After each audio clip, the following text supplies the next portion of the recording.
Olá turma, professor Anderson aqui com vocês. Vamos continuar fazendo a revisão de conjuntos numéricos. Já estudamos o conjunto dos números naturais, o conjunto dos números inteiros, o conjunto dos números racionais. Agora vamos estudar o conjunto dos números irracionais, que é representado pela letra I. Mas antes disso, peço a você que se inscreva no nosso canal, ative as notificações para receber novos vídeos, dá um like no nosso vídeo e compartilhe com seus amigos. Então, definindo o conjunto dos números irracionais, são decimais infinitos não periódicos, ou seja, os números que não podem ser escritos na forma de fração, divisão de dois inteiros.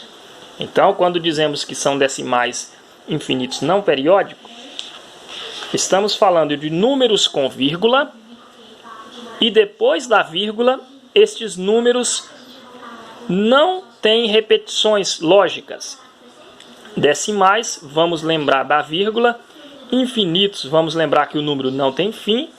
Não periódicos, vamos lembrar que não há repetição. Não temos repetição lógica de números. Vamos ver aqui alguns exemplos. Temos, por exemplo, a raiz quadrada de 2. Olha só, 1, vírgula, tem a vírgula, então é um número decimal. Ele é infinito. Perceba que tem a presença dos símbolos que representam aqui a continuação dos números. E não há uma lógica de repetição depois da vírgula. 4,1, 4,2, 1,35, não sabemos qual é o próximo. Por isso, ele é chamado de número irracional. No caso dos racionais, que nós estudamos na aula anterior, poderíamos ter decimais exatos, que eram aqueles números que têm vírgula, e depois da vírgula tem alguns algarismos e o número acaba. Temos as dízimas periódicas simples, são aqueles números que têm vírgula, números que não têm fim, e depois da vírgula há uma repetição de valores.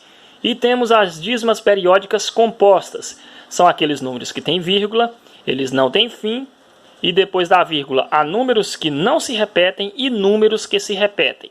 Esses três casos são casos de números racionais, mas neste exemplo que estamos vendo agora, é um exemplo de número irracional, pois depois da vírgula não há uma repetição lógica de números e também esse número não tem fim. É o mesmo caso da raiz quadrada de 3.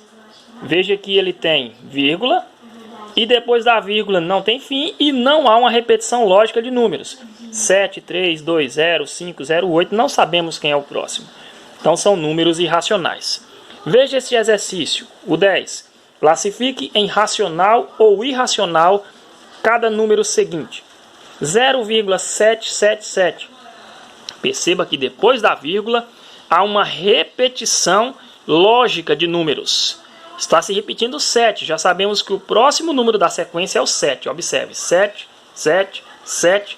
Então o próximo número da sequência é o 7. Portanto, este é um número racional. E agora veja a letra B. Temos a vírgula, depois da vírgula temos 8, 4, 5, 8, 4, 5. Não sabemos quem é o próximo da repetição. Então, se não há uma lógica, ele é chamado de irracional. Agora classifique as raízes a seguir em racional ou irracional. Observe que temos a raiz quadrada de 16. Existe uma raiz quadrada exata para 16? Existe. Que raiz é esta? É o 4. Pois 4 vezes 4 dá 16. Então, se existe essa raiz exata, este número é um número racional. Agora observemos raiz quadrada de 44. Existe uma raiz quadrada exata para 44? Não.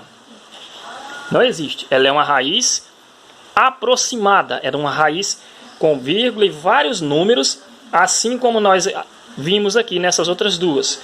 Então, neste caso, ela é um número irracional. Ok? Façam os exercícios, bons estudos e até a próxima aula.